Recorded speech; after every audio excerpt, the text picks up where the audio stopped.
Welcome to episode 193 of the CUInsight Experience. I'm Randy Smith, one of the co-founders of CUInsight.com, and this show is all about taking a deep dive with the leaders of the credit union movement that make it so great. This episode is brought to you by Velera, formerly PSCU Co-op Solutions, the nation's premier payments credit union service organization and an integrated financial technology solutions provider.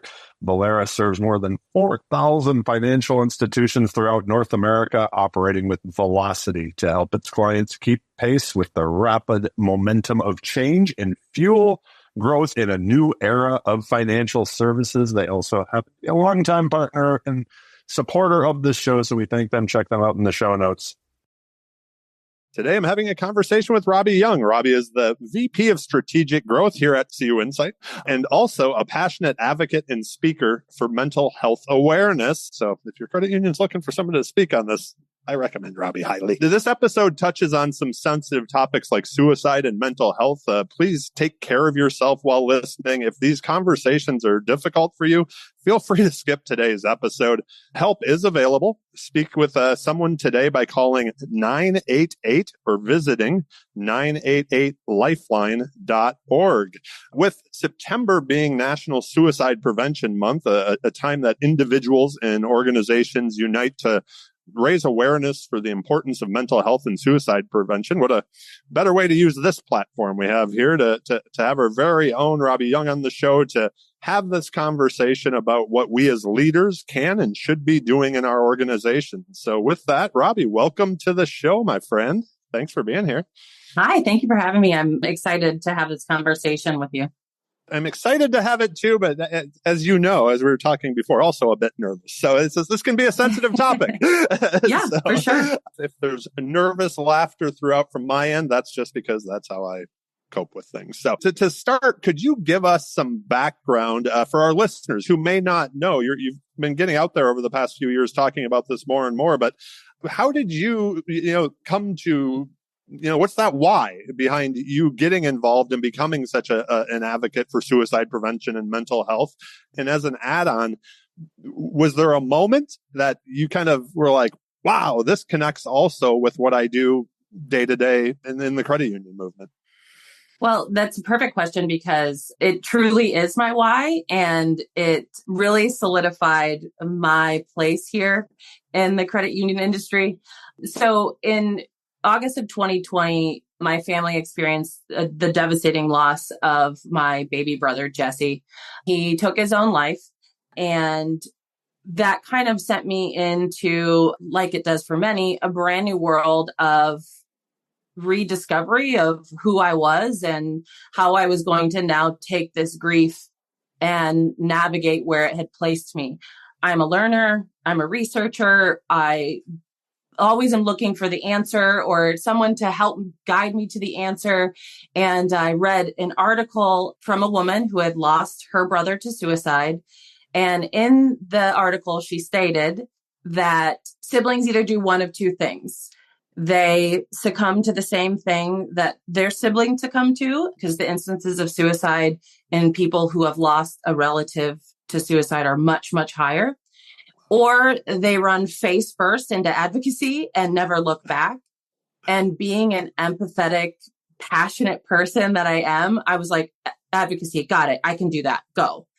And I hit the ground running. And, I often explain myself as an extrovert. So I was willing to continue to have the conversation if it meant I could help anybody, one person. Shortly after, when the world kind of quote unquote opened up again post-COVID, I got the opportunity to become a CUDE, credit union developmental educator, with the foundation in their first in person, back to reality. So we all were there with this wide-eyed and hand sanitizer equipped and, ready to take on what the week gave us and trusting the process to hopefully become the best class ever, which I think we achieved. But it also was at the same time that I sat down and when we got there, because my room wasn't ready, and I saw the gentleman who I'm very good friends with now, who actually works for America's Credit Unions. And he had a sticker on his water bottle that had something attributed to mental health. And me being someone that's very talkative, I said, "Hey, what's that mean to you?" And he opened up about some struggles that within his family. And I explained to him what I had going on. And there was a connection there. And I felt seen and he felt seen. I was riding the bus to the first day, and the woman sitting next to me was talking about her husband and his struggles with mental health. And there was another connection. We walk into the building, which was at the University of Wisconsin at the time.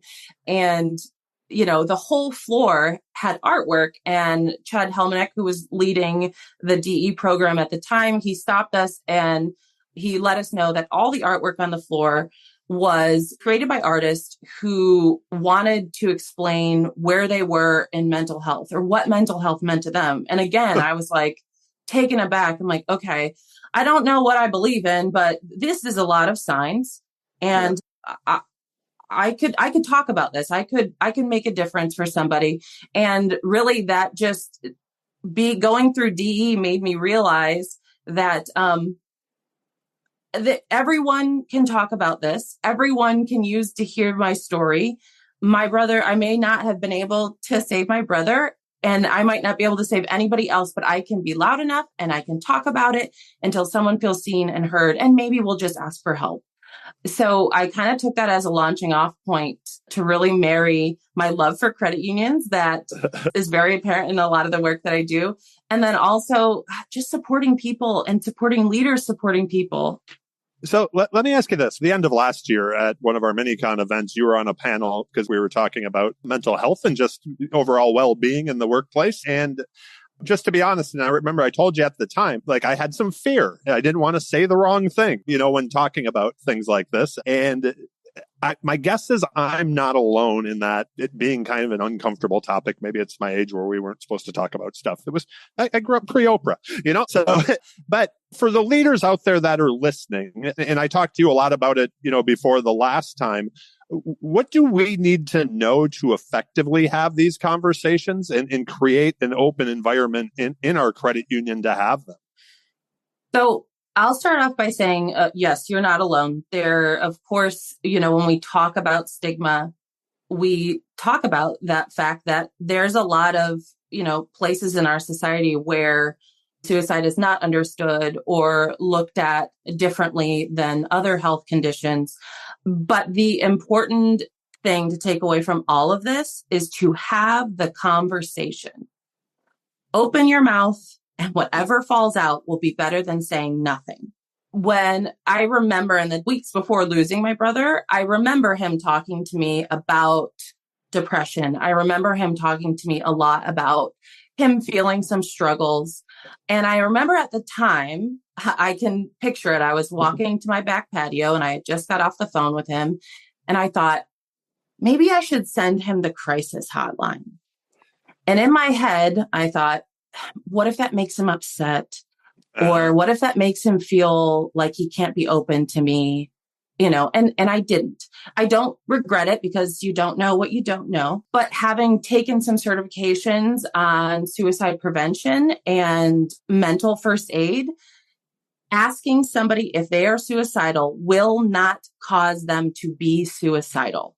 Asking somebody if they will hurt themselves is much different than saying, are you suicidal?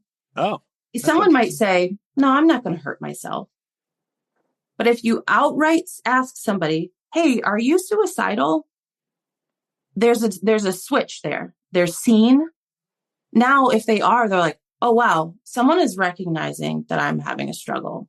A lot of people that are suicidal feel that the world would be better off without them. No one will really miss them when they're gone. And now someone has said the words, are you suicidal? And they are seen.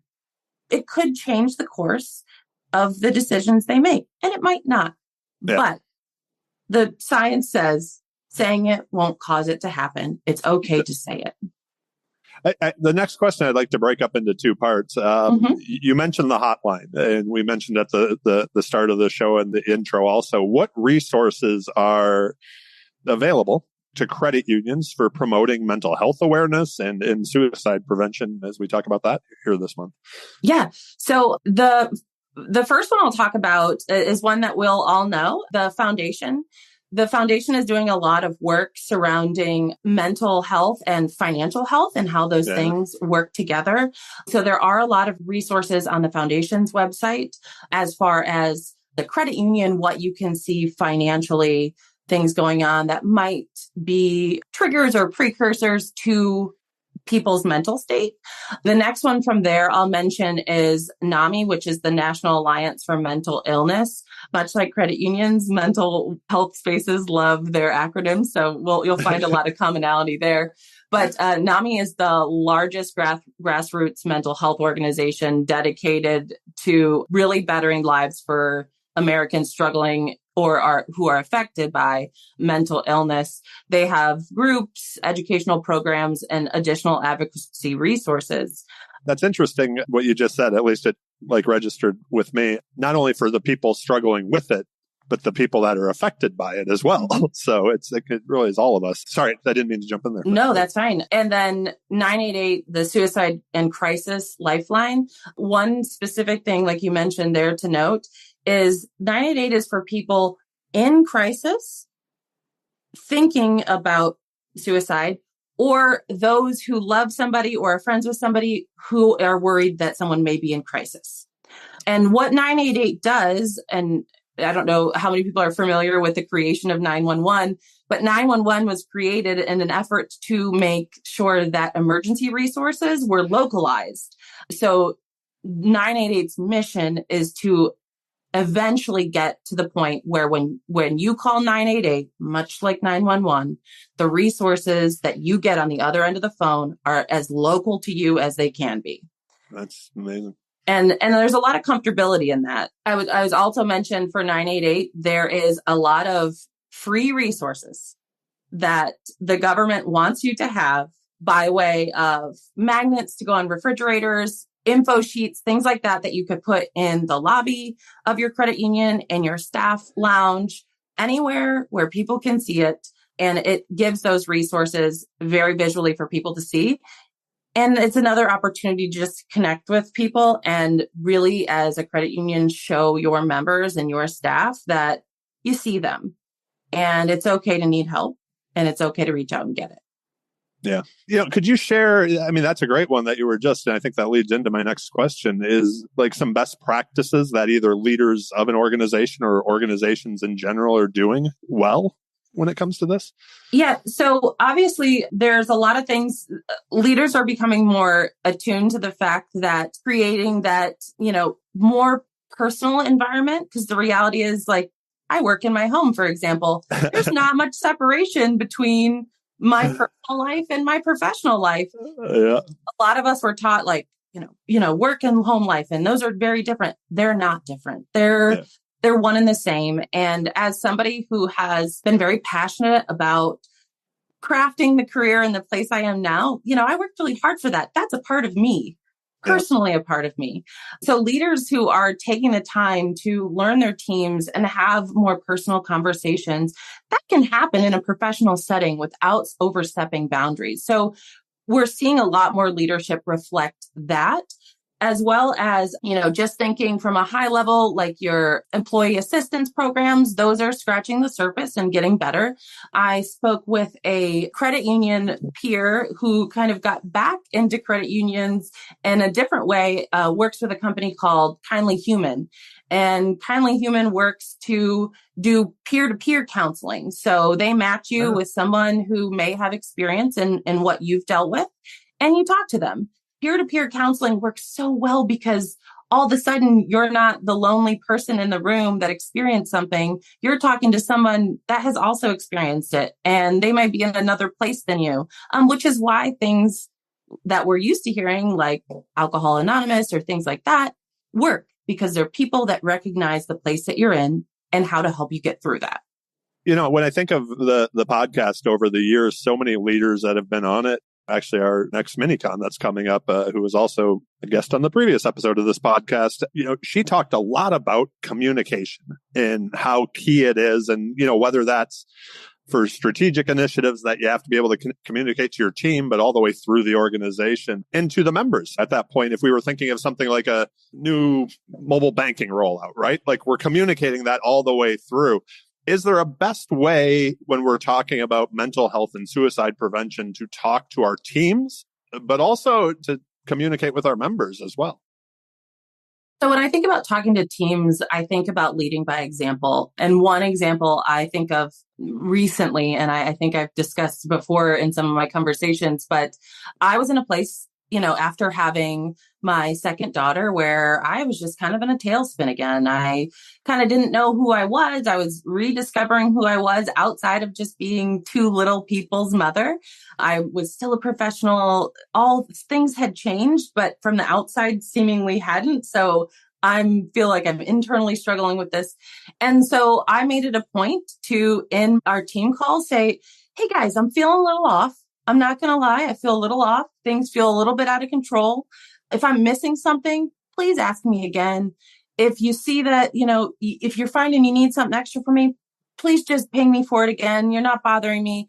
And you'll see that I have my therapy appointments on my calendar. Sometimes those are in person. Sometimes they're not. So I won't be available at that time. And it wasn't because I expect anybody else to come out with that information or I expect anyone else to also share their calendars in that way. But it left the opening for if someone on the team felt like they were in a position where they needed some support, they felt seen by me. Yeah, that's a great example. This feels like a silly question, but like, how do you know when to have this conversation? You mentioned earlier when it comes to asking somebody, are you suicidal? Or, that's not going to push them over the edge. But you also mentioned kind of that, maybe the fear of crossing the line. When do we have the conversations? How do we know?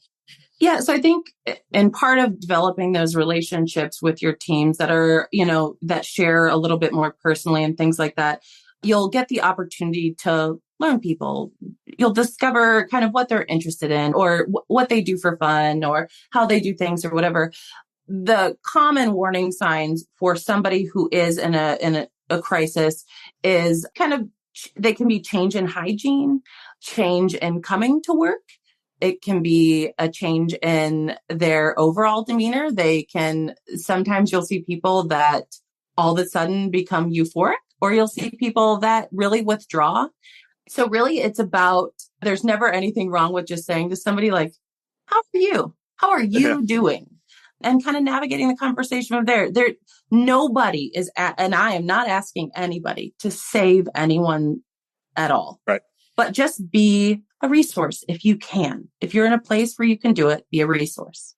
As leaders, what are some of the questions we should be asking of our teams? And you mentioned the foundation. I don't know how deep that goes, but is there training for our frontline staff on, I always think about it on the podcast, right? Like generally it's the leaders of the credit unions who are on the podcast. So it's like, how are they communicating daily to their direct reports and the team around them? But we serve the members, right? Mm-hmm. So, and that tends to be the frontline staff who sees them every day and gets to know them over the years. Is there training that we should be doing or that's available for that segment of credit unions as well?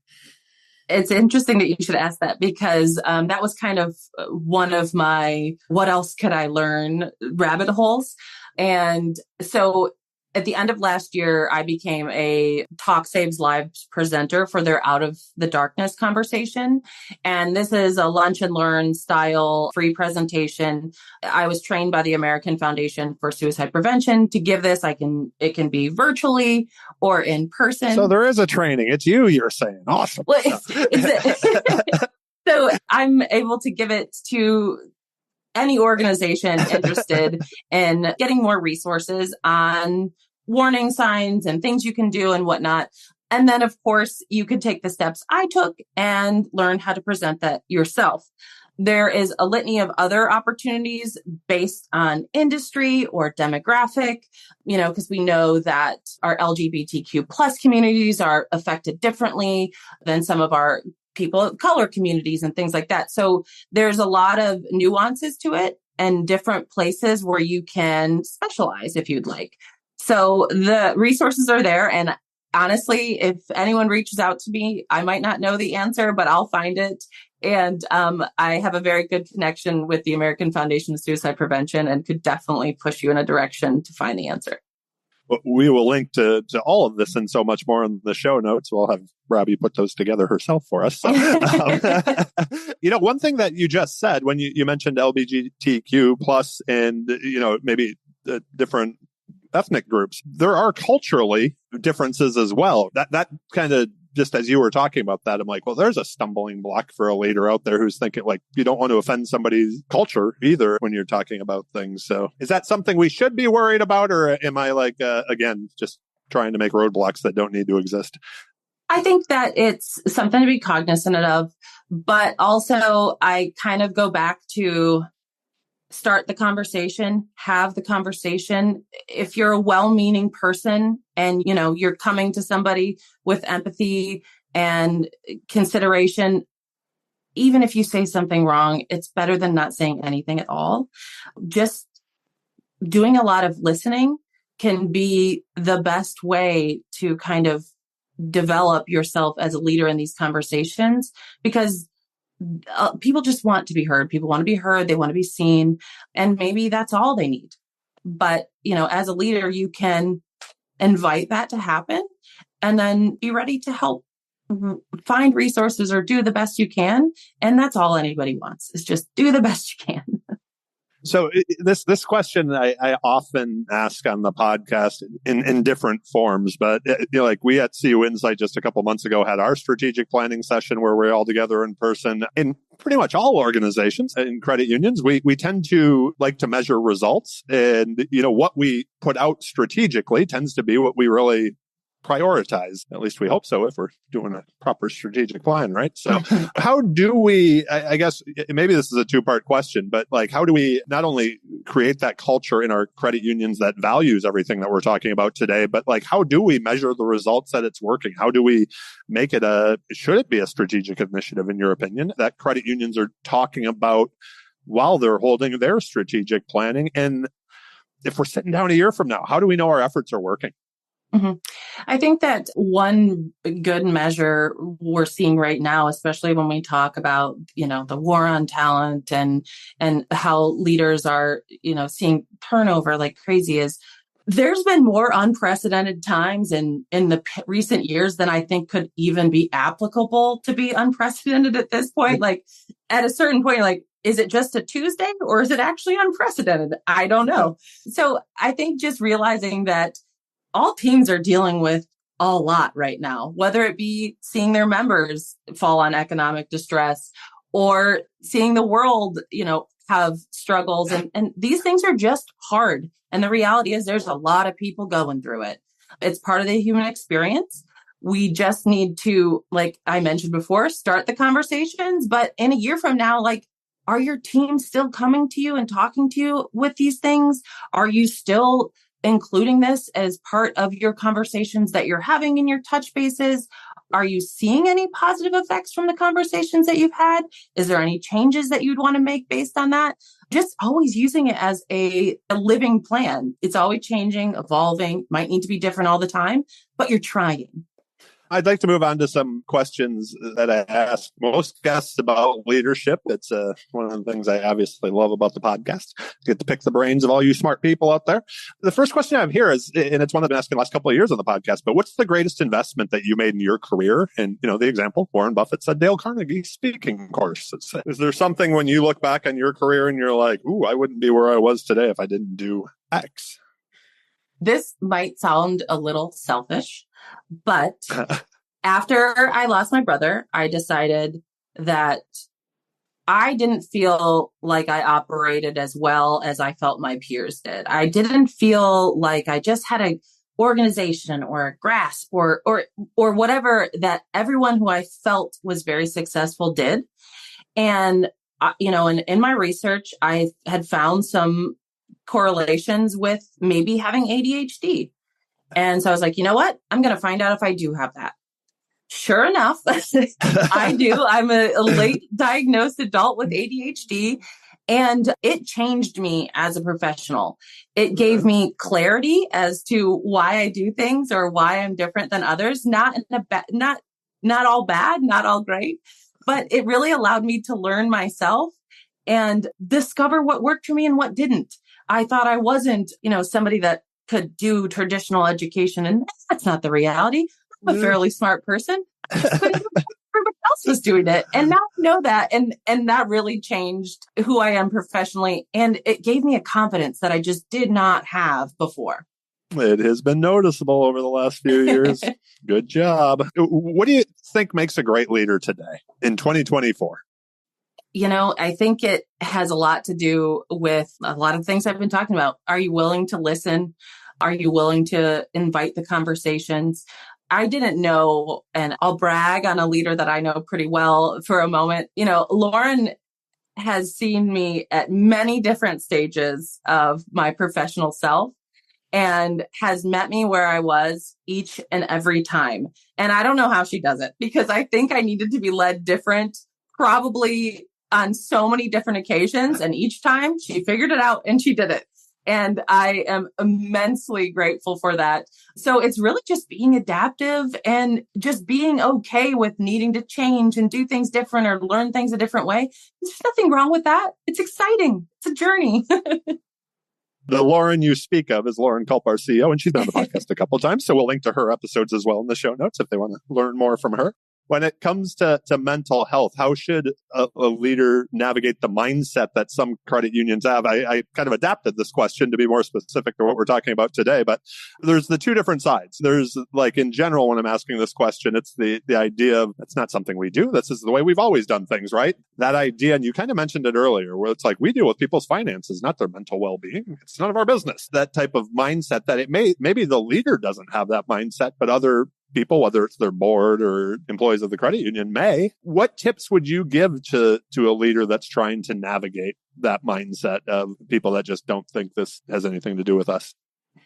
So this goes back to a quote that I think about maybe once a day. Arthur Ashe, tennis player, very, well-known tennis player. He said, start where you are, use what you have, do what you can.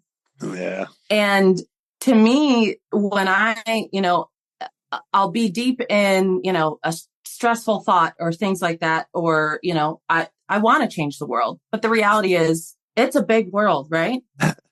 I can't change everything all at once, but I can start where I am. I can use what I have, and I can certainly do what I can. And if that means just getting out of bed and getting to your credit union every day and being the best you for your team, that's what it means that day. Yep. But if it means you walk in that day and you made everyone feel better, that's what it means that day. Just do the best you can with what you have. We talk a lot about culture in credit unions, and often this idea that how the culture we create can move the credit union forward, how it can help us thrive, how it can help us stay relevant. We have a lot of competition out there in 2024 and beyond. And I don't think there's going to be less. How does creating a culture that does consider, is open to the conversation of suicide, mental health, and, how can that help us be the best credit unions we can be and stay relevant going forward?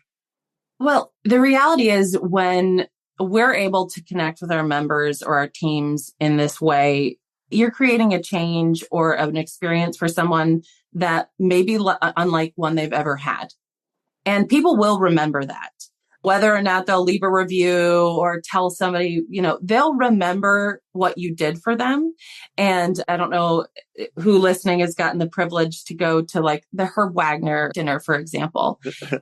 A lot of the people that you hear win the awards, they didn't start off by thinking, I can't wait to win the Herb Wagner Award. They were just good people trying to do a good thing when they could. And I think that's how we stay relevant. That's how we stay top of mind for our communities, because we have the ability to get involved. We have the ability to stand arm in arm with someone we know and do a suicide prevention walk. some of the team that's closer to South Carolina, I was raising some money to do an Out of the Darkness walk in Spartanburg, which is not too far from Greenville. And, I put it out to the team that was close. Hey, would you guys want to do this with me? I had no expectations. Of course. And we went and we did a walk together and we raised, I think we raised a couple $1,000. Yeah. And it was, they didn't have to do it with me, but they knew it meant a lot to me and they did. And I think as credit unions, we have that ability to be personal. And it's kind of becoming an expectation when you talk to a credit union, you're like, oh, I remember so-and-so and they helped me with this. It's so personal. And that's okay. And we are part of the communities, right? So right. That's one of the beauties of most credit unions. If someone's listening to this conversation today and they decide they want to do something, they want to be the Robbie Young of their credit union, what does success look like if next September you're back on with me and we bring a success story on as well? What does that success look like? They had any conversation pertaining to someone bettering their mental health, isolated, full stop. They bettered their own mental health, full stop. Both of those things are very successful. In combination, also very successful. I think every time we take the minute to help our own selves, that leaves us as leaders and credit unions in a better place to support others. And I think when you are in a better mental place, you will bring a better self to all that you do. There's good stuff there. Just real quickly before we move on to the rapid fire questions, because I am watching the time here for everybody. I have so many more questions, but we'll just have to do it again someday. Before we get into the rapid fire questions to wrap up the show, was there something you were hoping I'd ask you and I didn't? I don't think so. I'm just happy to have the conversation. I think that Robbie before would have been super nervous and especially probably wouldn't even taken any kind of offer to be a part of any kind of podcast, let alone one in an industry that I love so much. So for me, it's just, I'm proud of myself. I'm proud of you too. So you're doing amazing. So, all right, now we get to have a little bit of fun with the rapid fire questions. I made a few or kind of tweaked a few of them here just because I know you've listened to a lot of the podcasts. So wouldn't be the CUInsight Experience without them. What was the first job ever? That first job that you made your first dollar at? And it's funny. I was actually talking to my husband about this because I was like, what was my first job? My first official job with like taxes and all that stuff was Lighthouse Pools and Spas. We actually fibbed to them to tell saying I don't know how it happened. I think to even get the interview, I needed to be 15 and I was close to it. So I said I was. Okay. And then by the time the paperwork went through, like no one even asked any questions. I was a farm kid. So I was in 4-H and one year I rode horses most of the time, but one year I decided to raise a market animal and that was a pig. And I actually, I think stroke of luck, to be very honest. I did well. I won reserve grand champion and sold it. You sold a pig. When was the last time you were amazed, either personally or professionally? I was able to attend the South Carolina Sister Society for the Women's Global Leadership Network. They just opened. It was at Sparrow Financial in Greenville. And I went. And part of losing my brother, one of the diagnoses for myself that came out of it was PTSD from his loss. And I think much like many other people, I think of PTSD as like, soldiers that experience things. And now as somebody who I've never been in a battle, I'm experiencing this, and with the all kinds of symptoms that go along with it. So when I went into this event, they brought on the CEO of the Julie Valentine Center, which is a local center in Greenville, South Carolina that supports women and children of physical and sexual violence. Yep. And there was a therapist on there and she said, a lot of people talk about post-traumatic stress, but no one talks about post-traumatic growth. And it was like a light bulb went off in my head because I was like, I am a different person than I was before, but so much growth has come from all the things that I had to experience. That's for sure. Yeah. I want to make sure to ask this. Is there a book on the subject that we've been talking about today that you've either gifted or you think everybody should read, or maybe a couple books that we can link to in the show notes as well? I actually shared this with, I think, almost most of the direct team recently when I read it. And I believe somebody on the podcast talked about it too. I can't remember who it was at the time, but I know we have the links. The Boy, the Mole, the Fox, and the Horse. You recommended that to me. Yeah. By Charlie Maxey. I can't pronounce his last name, but I read it and was just blown away. You could read this book at any age. You could start in the middle of the book and get something from it. You could read it back to front to back, however you want to do it, and get something from it. The meaning of the book will change at every stage of life you're in. And the messaging is profound. Just be you, be the best you can. And a lot of teachers had reached out to the author about this book because they felt it was the first time that it allowed boys in their classrooms to feel comfortable feeling their feelings. And I think that when someone's able to do something like that, that's powerful. And, they really want him to write more because of it. But it's a really good book. Great one to have. A fun question before we wrap up. Who plays you in the movie, the biopic of your life? So I know that I'm supposed to say Brad Pitt or whoever. That would be weird, but okay. Maybe not. We don't know. But if anyone knows me, this will not be surprising. But I would like the character of Ted Lasso and Roy Kent to form some AI merge of each other and play me, because I am happy-go-lucky like Ted Lasso, but I've been told I'm very direct and to the point like Roy Kent. And I probably like the F word a little bit more than most professionals do. But hey, that's me and I know me. Yeah, no, I'm with you on that one. When you hear the word success, just quickly, who's the first person that comes to mind? I always think about my dad. My dad has really carved out his career and the things he's done. He's one of a very few percentage of police in the country that have attended the FBI National Academy for, of note, leadership.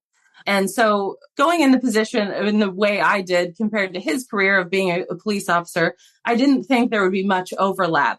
But now later in life, and as I've grown, I've realized that my dad's a really good leader and he has very great conversations and navigates things that are hard. I mean, we know that police haven't in the past few years seen the best press.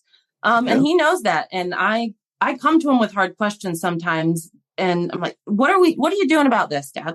How are you talking about this? And he always brings me the best, most honest answer he has. And he's always open to listen if I don't think that's the right answer. And I think being able to have conversations like that with your kids where you're honest and you just have that open dialogue is huge. Way to go, Dad. Last question. Do you have an ask of our listeners today, or just quickly final thoughts you'd like to share? Yeah, simply, you matter. Whether or not, wherever you are in life or whatever you're doing, the reality is if we put all of our problems in the middle of a room together, we'd want our own problems back. These might feel huge now, but the reality is it's not that bad. Somebody somewhere wants to help you. Somebody somewhere thinks the world is better with you here. And as somebody who lost someone, I can promise you that what you leave behind and the pain left behind is insurmountable. And knowing that the days I had with my brother are fewer than the days I'll have to miss my brother are very hard. But that's why I'm doing this. That's why I'm having this conversation. And that's why I'm grateful for this platform to talk to everybody about why they matter. There you go. That is it. Thank you so much, Robbie, for being on the show. The least surprising thing of all time is the two of us, me having to watch the clock because it could have just kept going. And I absolutely loved it. So I greatly appreciate you spending this time with me today and talking about this. If people have additional questions of you or looking for resources or want you to speak to their credit union or organization, what's the best way to find you? LinkedIn, email? What do you want us to put in the show notes? Yeah. So LinkedIn is great because because not only can you see me sharing all the great work that credit unions are doing, those supporting credit unions are doing, but I also share a lot of resources for people that I think are doing great in the mental health space, but also the things that I'm doing or the thoughts I have on mental health. And we will link to that for sure. We'll also include your email just so people can get ahead of you, get a hold of you too. Thank you again, Robbie, so much for being here today. This was absolutely amazing conversation to have, and you made it easy. So thank you, my friend. Thank you. A few things before we go. Please make sure to check out our sponsor, Velera, in the show notes. Velera is the nation's premier payments credit union service organization and financial technology solutions provider. They're also a longtime supporter of the show and allowing me to have this much fun doing what I do. So please stop by and check them out. Please also subscribe to the CUInsight Experience on your favorite podcast player. We are on them all. And if you're looking for a book mentioned on the show, like the one Robbie mentioned, which is a good one, a quick Google of the CUInsight Experience podcast book list, and your next read can be on its way from Amazon, or you can download it on Audible. Do whatever you like. Last but certainly not least, I want to thank you all for listening. Y'all rock, and I appreciate each and every one of you for letting me have this much fun doing what I do. Be well, friends.